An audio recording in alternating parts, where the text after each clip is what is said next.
What's going on, guys? My name is Rockabos. Welcome to another video. So today we're gonna jump into a matchup between Bretonnia and Dark Elves. Bretonnia leading by me and Dark Elves leading by Spotlight. I'm not sure if you guys know that Spotlight is actually a decoration supermarket style store in Australia. It's quite popular, so I had a laugh when I faced this guy. So anyways, it's gonna be a very interesting battle. Let's jump straight into it. So let's introduce my opponent Sammy first. He has got a front line of Dread Spears. Actually, it's alternating front line of 4 Dread Spears on each side and 2 Blixels in the center. And at the back, he's got 2 Hugness Executioners. He's got a Witch Elf, 2 Witch Elves. For the leadership, he's got Lokia Failheart with Deadly Onslaughter, Dreaded Duelist, Helm of the Kraken, Merciless Slaver. So it's pretty good.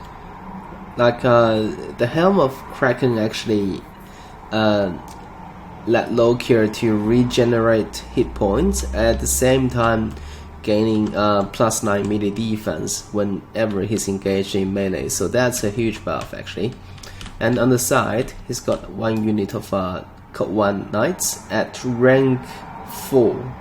That's quite interesting.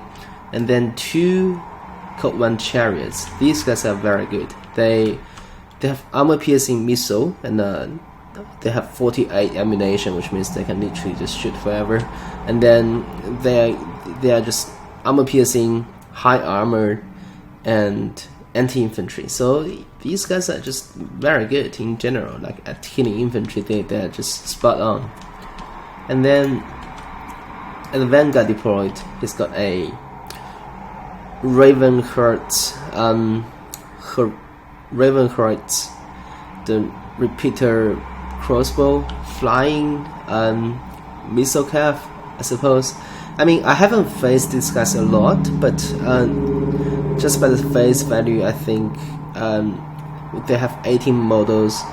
They have very low armor, they have very low hit points, but they have very weak melee combatant.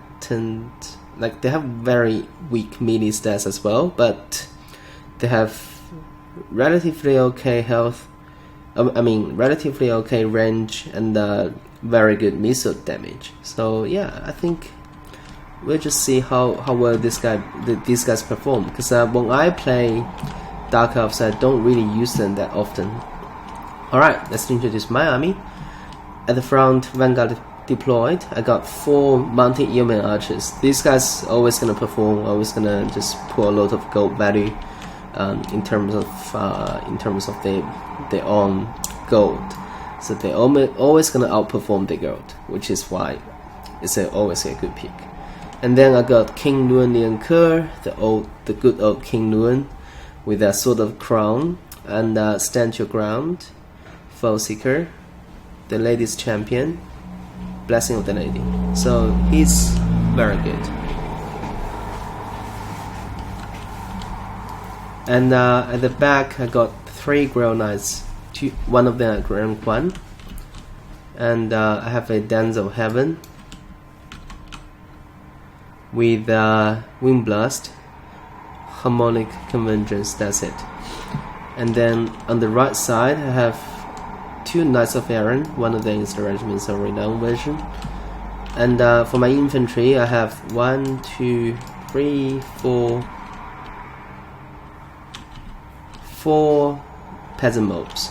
And behind peasant mobs, I have 1, 2. That's it. Oh, actually 5 peasant mobs and 3 spearman at arms. I'm always confusing myself when I deploy this wide. So as you can see, I deployed really wide. I plan to fight all across the battlefield, and that's how I like to play these very mobile, very skirmish heavy lists. And now let's see how this is gonna play out. So right from the get-go, Mounted Yeoman actually fired a very good focus fire and shot down 2 of the Regiments of Renown missile calf, which is very good, to be honest. And then my opponent is moving them away, so that's not going to be very good for me to target then. And then he's actually pushing out the chariots, trying to zoom my Mounted Yeoman away. But the thing is, his entire army is right here. So basically, he parked his entire army right here, but these guys are just gonna die to those 3 Grails. Like, these are Grail Knights. Like, this engagement is probably the worst nightmare for those 2 Code 1 chariots. Like, it's the worst ever. So essentially, I always say that in my video, like, you don't really want to give your stuff for free. And right now, this Dark Elf player is actually practically giving these 2 Code 1 chariots for free.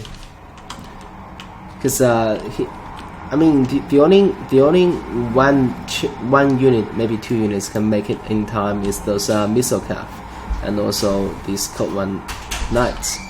They can actually make there to provide a little bit support, but as you can see, I have 3 Grail Knights, King Luan, and the 4 Mounted Yeomen right here in this pocket, and you know, it's not gonna be that pretty for those Code 1 chariots. And right now they are about to, they obviously got routed, and then one of them is just gonna die straight away. But the thing is, these guys actually have a ton of armor, so which means maybe they can survive. And right here, one of them actually got completely shattered, but the other one actually survived and managed to got back into the ranks. And they still have 3 models left, so which means they can still do a lot of damage later on to infantry. And then these guys actually just got shot at by those Mounted Yeomen. Like, 4 Mounted Yeomen really gonna outperform 1 very elite flying missile calf, that's for sure. So as you can see here, they pretty much not gonna gain a lot of value fighting the Mounted Yeomen, and they're gonna just get brutally killed. So yeah, I mean, after taking care of those chariots, I'm just basically putting them back because I don't want my calf to engage those infantry straight away, because they're gonna take a lot of damage, especially against those Code 1 chariots and those Code 1 knights. And at the back, I actually pushed these guys a little bit at the back and trying to push them in, but my opponent actually pulled these guys back as well, so they're gonna actually do a lot of damage to my Knights of Aaron. And then I target all my Mounted Yeomen at those Witch Elves. Like, in this army composition, Witch Elves are actually a pain in the ass to deal with, because they can basically serve as a net. You can basically just rush everything in, and the stuff that Witch Elf touch is gonna just rampage and basically just gone. So that's a very good pick from my opponent's side, so which is good. And he also charged in pretty much everything. Like, he just basically charged everything into this side of my army, which is quite effective, because I don't really have a lot of infantry here. Like, I don't really have a lot of mass, but I still decided to fight those Code 1 knights with King Luan. And then I kind of want to pull the Grails back a little bit, because I don't really want to just get those Grail Knights stuck here and just die. Meanwhile, these guys are coming for the support, and the Mounted Yeomen archers quickly noticed the situation and decided to get rid of those very elite Regiments of Renown missile calf just completely. And then King Luan is about to get caught by those Witch Elves, which is a little bit dicey here. because literally, as you can see here, I'm doing a full retreat, even with my spearmen at arms. So King Nuon is right there all by himself, fighting Code 1 chariots, Witch Elves, Code 1 knights at rank 4, and also Lokier Felhard, and he's just gonna quickly get put out. As you can see, the force command coming in, and that's definitely not an ideal situation for him. Luckily, King Nuon didn't get rampage down and just died there, so which is very lucky from me, for me. And then basically I'm just trying to get those growls. Oh, unfortunately, one of the Growl Knight unit actually got engaged, got rampage down, so I quickly casted a Wind Blast onto those no armor infantry, and then I charged in King Nuon to support those Growls, because right now is the decision, you have to engage now, because otherwise you just lose these Growl Knights for free, which is 1500 gold. That's a lot. And then this is not a good engagement for Bretonnia, definitely. But I decided to just commit anyway, because basically those Witch Elves actually served as a very good mechanic and net purpose. So they basically forced the engagement here. And then I believe I casted a Harmonic Convergence onto the Growl Knight unit, which got rampage down, and I also casted. I think that was a big sort of crone as well, but I decided to still just do a retreat, even though I still have some sort of crone ability radius left. But again, King Nuon got rampage down by one model of Witch Elf. That's just absurd. That Witch Elf must be a beauty to get King Nuon that rampage. Like, I don't know, like that's just weird. And then there's a fat Wind Blast is about to come in, tossing, basically delete everybody in the radius, which is just a very beautiful view. And then those peasant mobs are just rushing in to save the king, and king is rampage down. So right now, Mounted Yeoman Archer is just staying at a safe distance and shooting at those Witch Elves. King Nuon is just fighting everything by himself with the support of the peasant mobs and another spearman arm unit, while I'm doing like a full retreat with my Growl Knights and the Knights of Erin. And then I believe I need to do something, otherwise there you go, I'm shifting my Growls back in. I charge those guys in, and I'm shifting Growls in this way to try to get a rear charge, and these guys gonna charge in from in the front. And then King Nuon finally got out of the rampage, and I decided to get him back to the air and get another charging. Mounted Yeoman Archers are just shifting on the side as well. There you go.